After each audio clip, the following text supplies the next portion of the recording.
Also, we should admit that every generation usually thinks of itself as a critical time.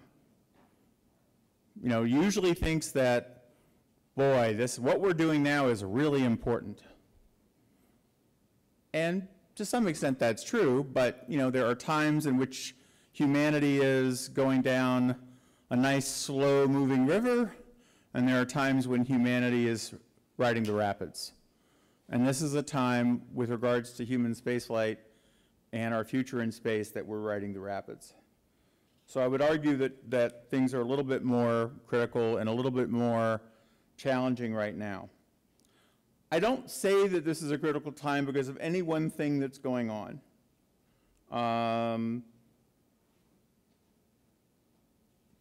But because of the totality of everything that's going on. The debate over what kind of U.S. civil space program we're going to have is part of it. Last year's flight of Dragon is part of it. The work going on in Mojave and in Mesquite, Texas, as well as Hawthorne, California, and Centennial, Colorado, and other places, is all part of it. The achievements, the accomplishments, the dreams, they're all part of it. The question is, what are we going to make of this? Are we going to, in fact, succeed in transforming what we're doing in space from what we have done in the past to something new and different that, in fact, opens the cork and opens the floodgates of humanity so that we can settle the high frontier? That's what this organization is about. And so I welcome all of you here with that in mind, in that context. Fortunately, we have a lot of friends inside as well as outside of NASA that are as committed to this revolution as we are. One of them is Dr. Pete Worden. For those of you who don't know Pete, he actually goes by the name Darth Vader. That's a good thing because it's good to have him on our side. Pete, of course, is the center director here at NASA Ames, but Pete has been associated with more revolutionary space technology projects than anyone else I know, successful projects that actually did something, that actually changed the world. And so as a leader of the revolution inside of NASA, I'd like to invite Pete to come up for a few minutes.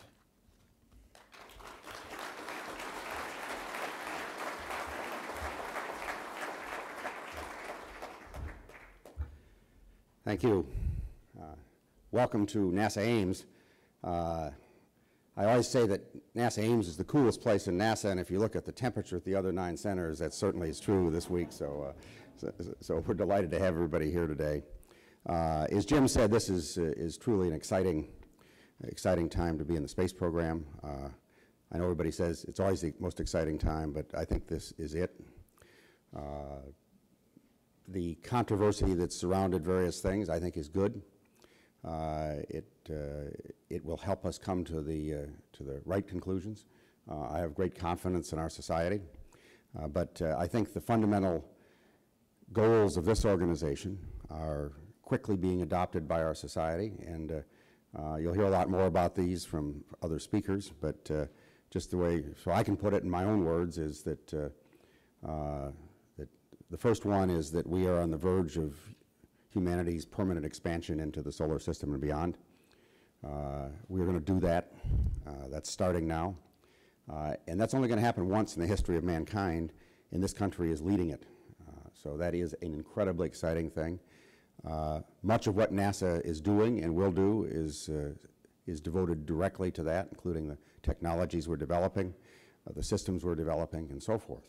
The second part of that is that this will only happen if the private sector begins to lead that. And I am proud and pleased to say that from my perspective, that's happening. You're going to hear about all of the exciting things going on. This center and the rest of NASA centers are committed to help that. In fact, in some sense, it's returning to our roots. There used to be an organization called the National Advisory Committee in Aeronautics, NACA. This was one of the original NACA centers, and their mission was to help midwife, new industry in aviation. We still do that today, and we're doing it in space, so it's very, very exciting. So I, just on behalf of NASA and the men and women of NASA Ames, I'd like to welcome you here today. Anything I can do to help, let me know, and it's really gratifying, and I've been to about 4 or 5 of these things. Each year there's more of you, so you are joining. I won't call it the revolution, I would call it the future. So again, thanks for being here. Enjoy, and in the best wishes of NASA in your endeavors, Godspeed. Thank you. Oh, and I do want to acknowledge that your next speaker, and actually Jim's going to introduce her, but Lori Garver has been one of my longest standing friends, colleagues, mentors, and now she's my boss. And it's really a great honor to work for somebody you have such great respect for. She is truly our leader in many of, and if not all of these areas. So I'm delighted to host you once again. All right, come on up here, Lori. Muncy was going to introduce the, I first met Lori, I was a arrogant colonel before I was an arrogant general, working at the White House, and there was this organization called the National Space Society, and there was this mysterious leader, and I finally got to meet her, and we were so simpatico that it said, we've got the right people doing this. So, you can read about her bio. She has done everything in space, and she is full of ideas, and she's full of the future. So, Lori, welcome to NASA Ames.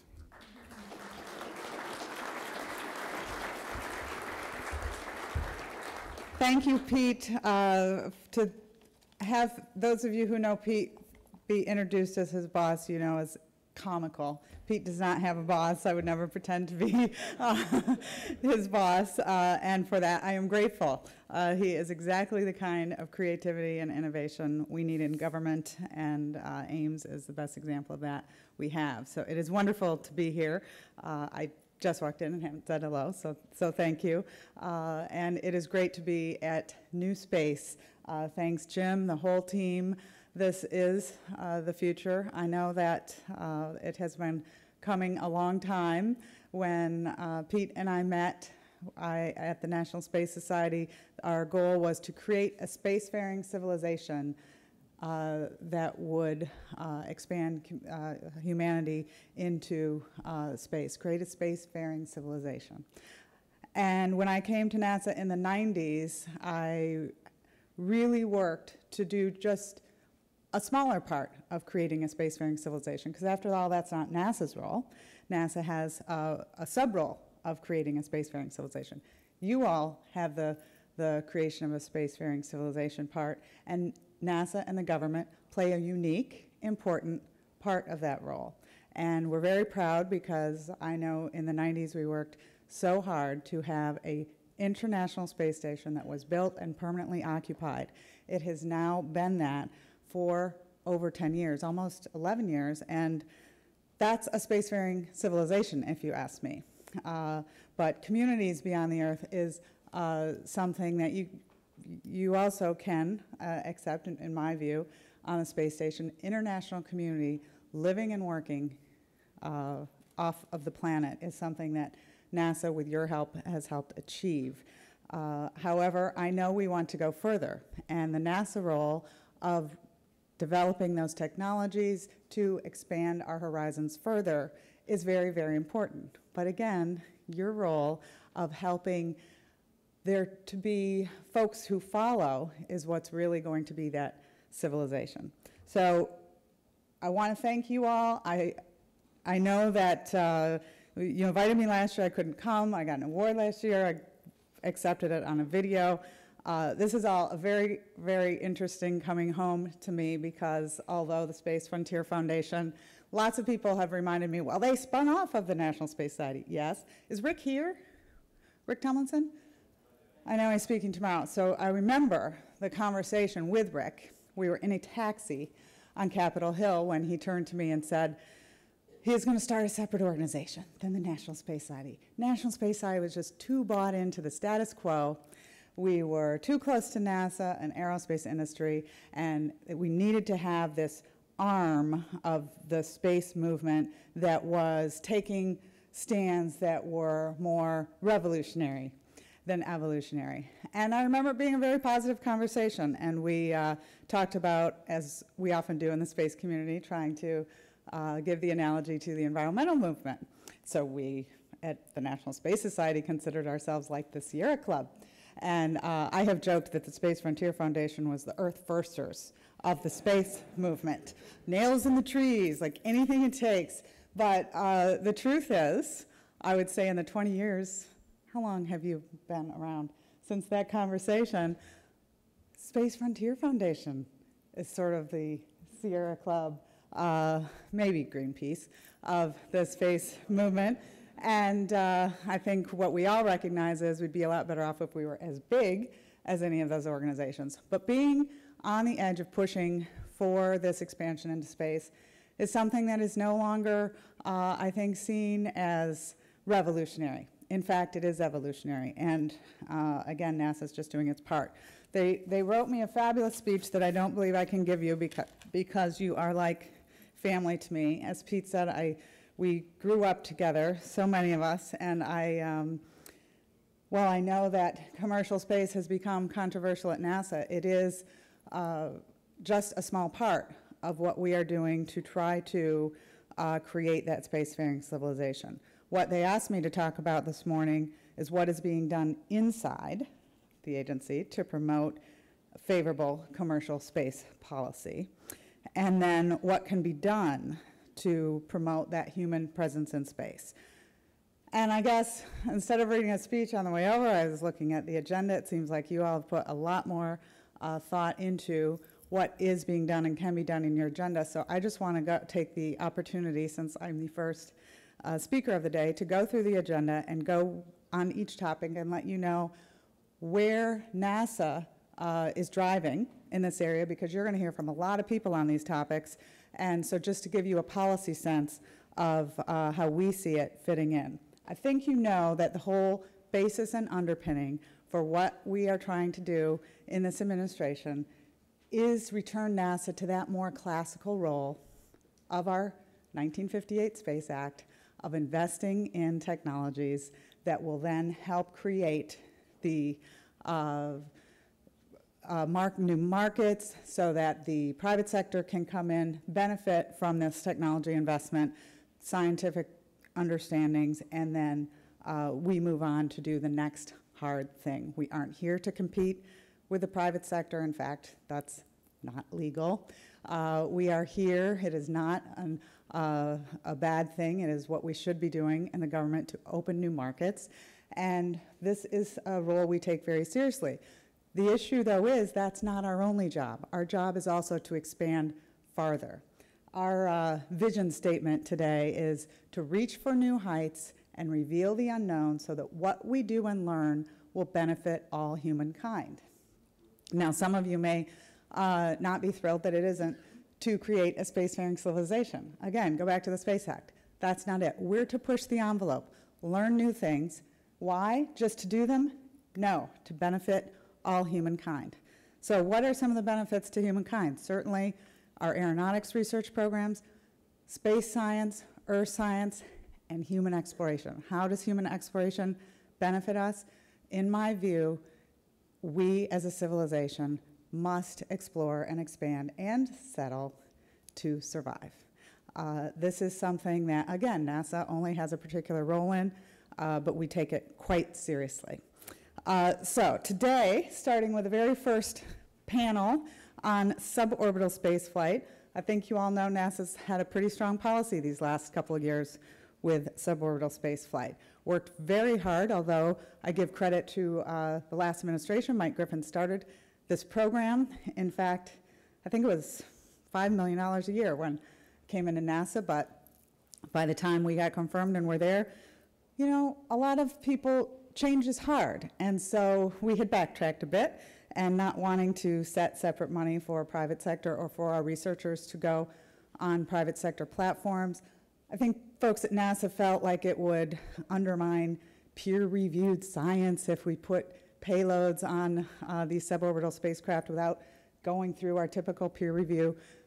But we worked really hard. With your help, we got a program called Cruiser, and we truly believe this is helping be one of those stepping stones to opening private sector space, to helping reduce the costs of getting to and from, in this case, suborbital, as a stepping stone to reducing the orbital costs so that NASA does not spend our almost third of our budget on just that LEO space transportation piece. That's the whole point, right? If we can spend less of our valuable tax dollars doing that, that can be taken on with new markets, new jobs, economic growth. We can use our valuable dollars to explore and expand further. So suborbital spaceflight, I think, is well on its way to being successful. NASA strongly supports this program. Your next panel is on orbital spaceflight and beyond. And I would say, you know, there are a number of things about orbital spaceflight. This is somewhat the holy grail of the key to opening up this spacefaring civilization that we all are working toward. On the transportation side, we have a number of talks during the 3 days. So here I'll just mention orbital spaceflight as a market. And we do recognize that this is a key role for the government. The International Space Station is that. As you know, we've recently are negotiating with a selectee for this non-government organization to help manage the non-NASA scientific research and commercial research, hopefully, on the International Space Station.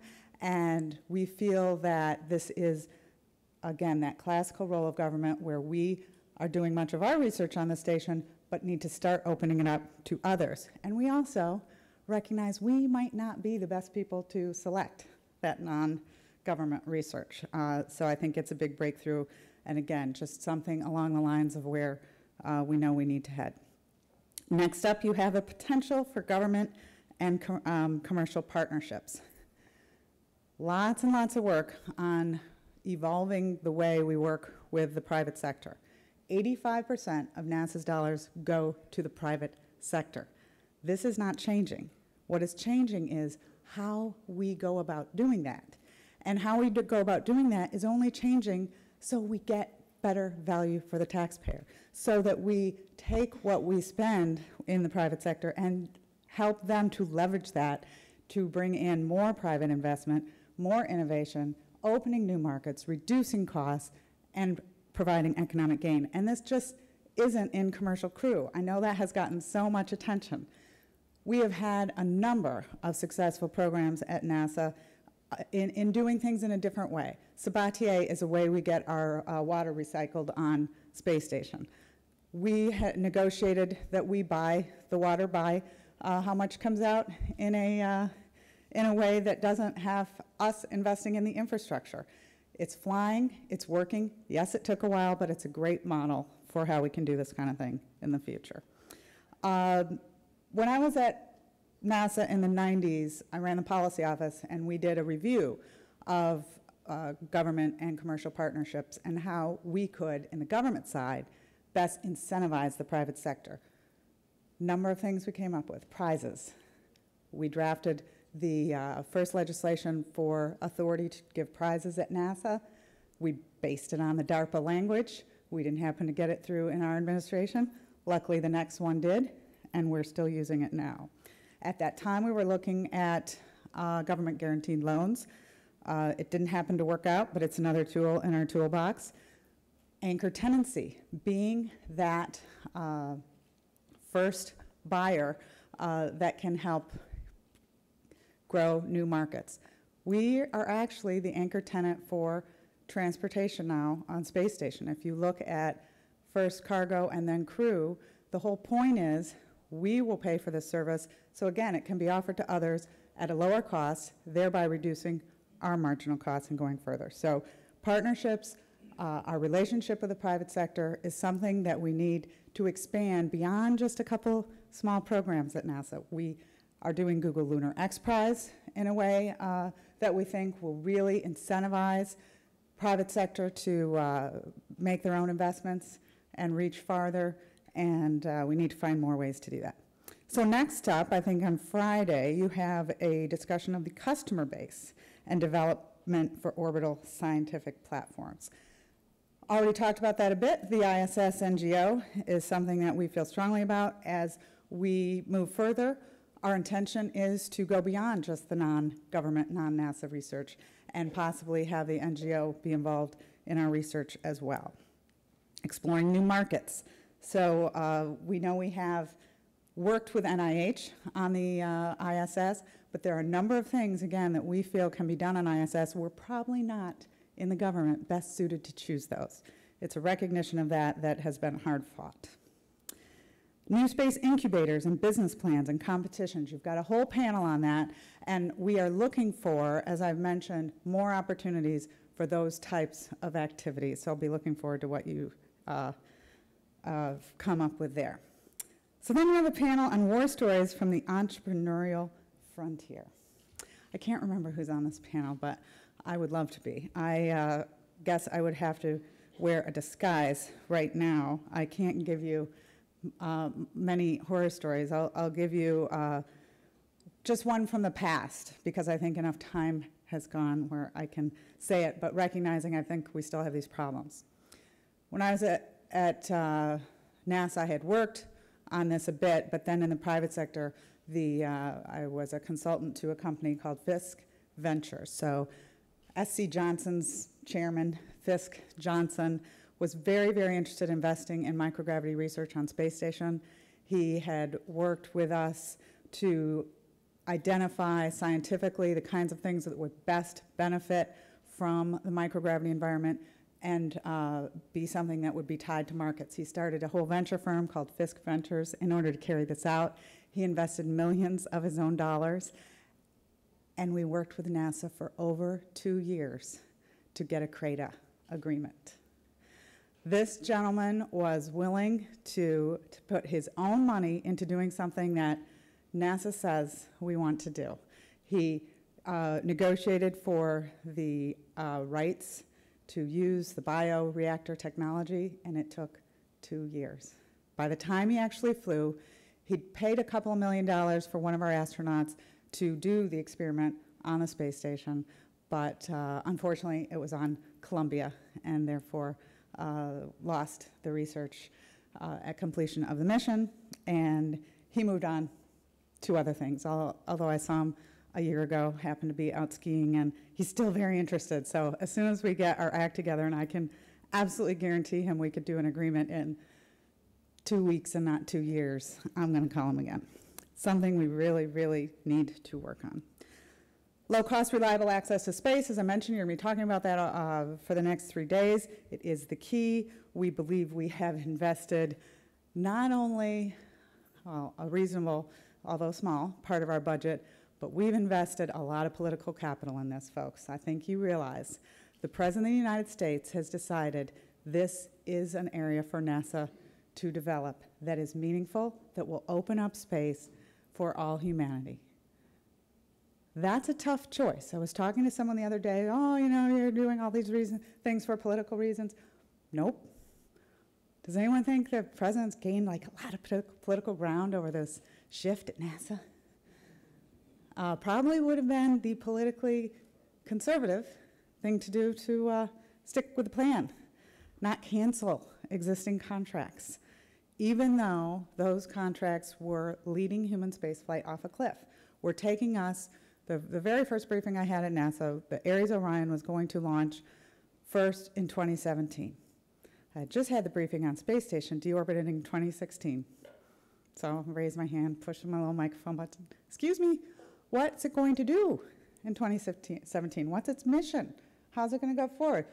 People are looking around. I said, well, you said space station will be deorbited the year before.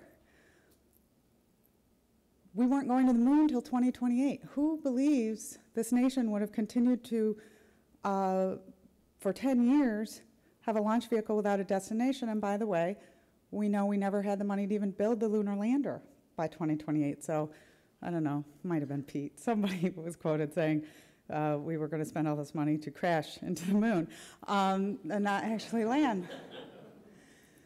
And we had the Augustine review. I know there are people who had hurt feelings over that. It's very, very hard to take on the status quo and the established contracts so that we can move the space program forward. But we are very, very committed to doing that. We believe we have bipartisan support in Congress to move forward with our authorization bill.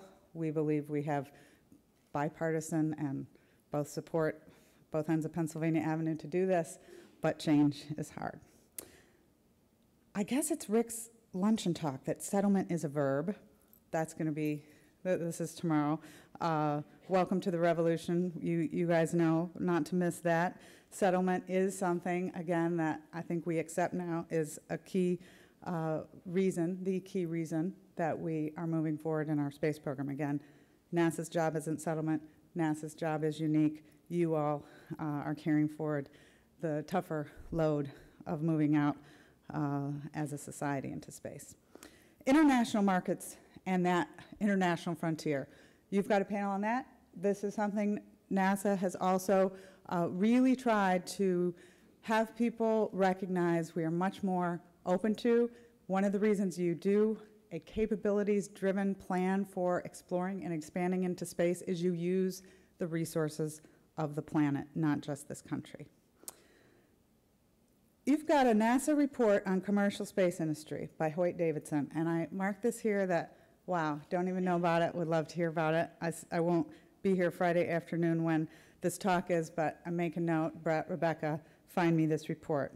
I would like to see it. I will note here, as I've said before, the times that I have worked at NASA behind the glass doors on the 9th floor, I actually know a lot less than those times in my career I have worked outside the glass doors. So this is not surprising, and I don't know what it is, but I hope to see it soon. And then you have a panel closing out tomorrow night on how to get a job at SpaceX. I won't be attending that, but I hope to have a number of companies like SpaceX be able to hire every one of you. New technologies on Saturday, you're going to talk about. This is the capabilities-driven budget at NASA. We recognize that this is NASA's classical role, and I encourage you to recognize this shift, again, not new, sort of back to the future. NEO destinations, you have a panel. How great. Obviously, we are thrilled to be at Vesta now, orbiting this large asteroid. The president has laid out an asteroid mission as the next human destination. Now, why would we do that? I know you all know, and I know they'll talk more about it at the panel, but as we go further, again, what do governments do? We push that envelope. When we're going to Mars, we need to develop those technologies that get us farther, faster, allow us to survive as humans as we go to these larger distances. And by the way, that whole landing on the moon part that we didn't have the money for, different cost structure to get to an asteroid. So it makes a lot of sense. We believe that it's an important destination. But again, these destination-driven budgets are, we know, problematic. We have been trying to relive Apollo since the 1960s, not successfully. Presidents make big statements, we set goals and dates, and we don't meet them. So that is not what this is. People have said, oh, the asteroid mission hasn't caught on. Well, guess what? We will be going to an asteroid as humanity. Will we go in 2025? I just got briefed from a company yesterday that told me they could do it in 2019. I mean, we have, as an agency at NASA, a role to explore farther, and undoubtedly they will be in our path. We just hope that when they're in our path, we're in control and not them. And finally, you close out with visions and the promise of NewSpace. Well, that is where we began, and you have a panel on Kennedy plus 100. So I guess the Kennedy announcement that was 50 years ago, last May 25th, 3 days after I was born. Now you'll look at where that will be 50 years from now. I'll be 100.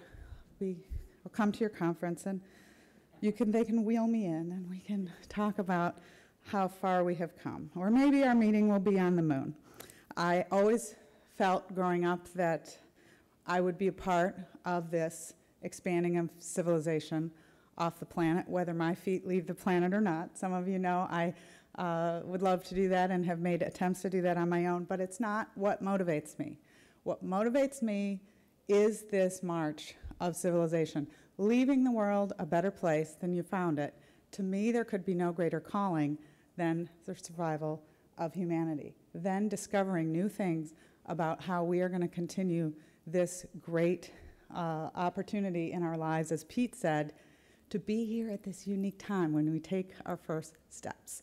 So I've committed for certainly my time in government this round to help make sure that we never again have a time when all of our souls are on terra firma. We have not had that since I was at NASA last time, and we are continuing to do that on the International Space Station. But it's not enough. With your help, we'll go further.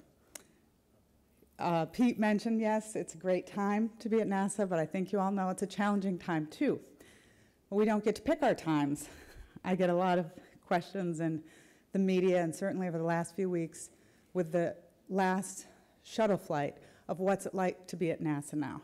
And as we talk about the NASA team that has flown out the most incredible spaceship that is the reason that we are, in my view, a spacefaring civilization, building the International Space Station, allowing us to have people living and working permanently in space.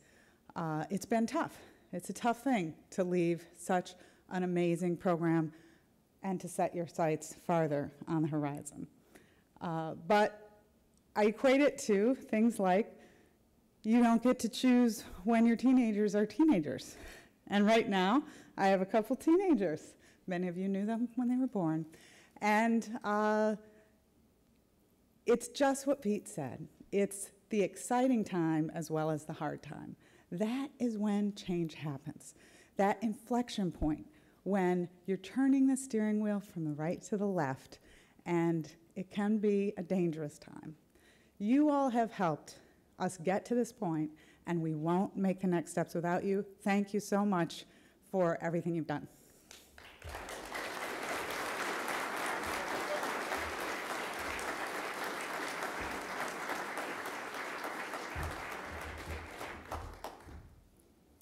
I can take questions coming in online, and we're just going to ask a couple. The first one is, you've got a lot of excited people here. What would you have us do that you can say on the record? You can tell us off the record later more, but what would you have us do? How can we help?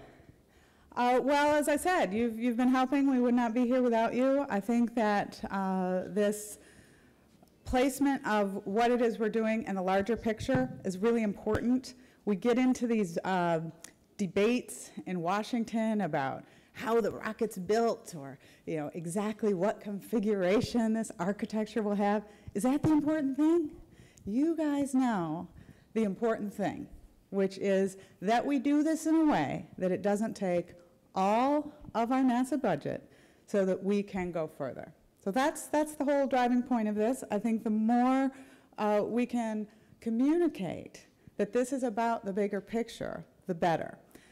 Yes, people lose their jobs when programs go away, but if the point is to create more jobs, not all of them on the back of taxpayers, that's probably a good thing. And yes, I'm an Obama appointee. I mean, this is not a partisan issue. This is capitalism. I was a political science and economics major, and these are not difficult concepts. We have elected representatives. They are there to hear from you. You sent them. And we have a president who is elected. He is there to set this course. And the course that we are on is to help grow economically and make sure that this enterprise that is space is successful, not just for the time being, not just for the next 5 years, but for the long term. Companies have to worry about the shorter term. Governments do not. Others? What's the state of materials processing research on the ISS? Where are we and where are we going?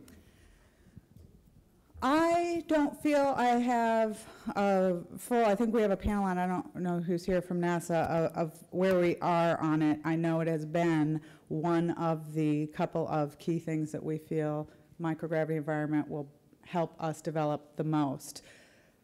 In general, we have a opportunity now because we are no longer building the space station, and of course that's only happened for the last, since maybe STS-133 for the last 5 months, where we have our space station researchers able to do experiments rather than just construction, and much of their time being spent on operations. I truly do not know what experiments we have specifically on materials processing. We used to do a lot with it. We talk more about our NIH experiments now in life sciences, so I'm sorry, I don't have a great answer for you. Does anyone else? Come to that panel. Rand. Yeah, Lori, there's, I'm sure you're aware there's a lot of concern right now about the potential shifting from the successful COTS model with Space Act agreements to a more traditional federal acquisition based approach for the commercial crew, the successful approach that gave us 14 dead astronauts. Can you say anything about that?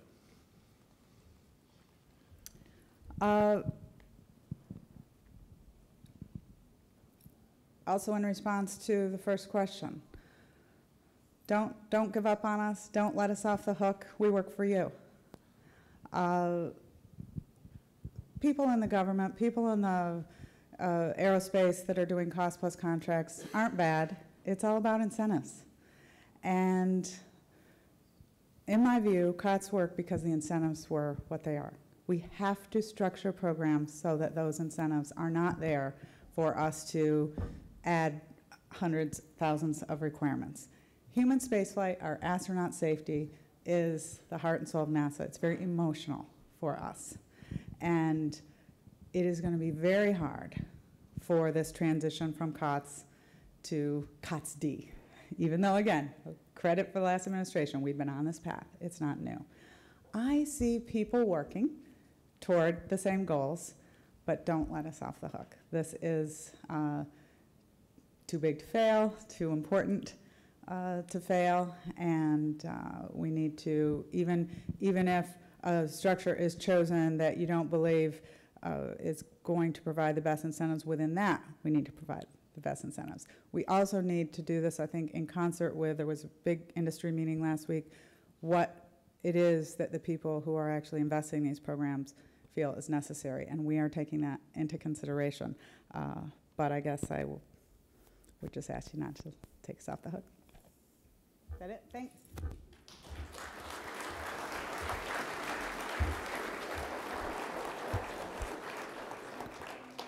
In case you don't know, Lori's a revolutionary and a true believer, just like all of us.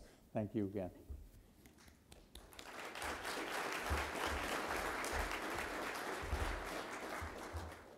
All right, thank you, Lori. First, I want to make an announcement about how the question submission system is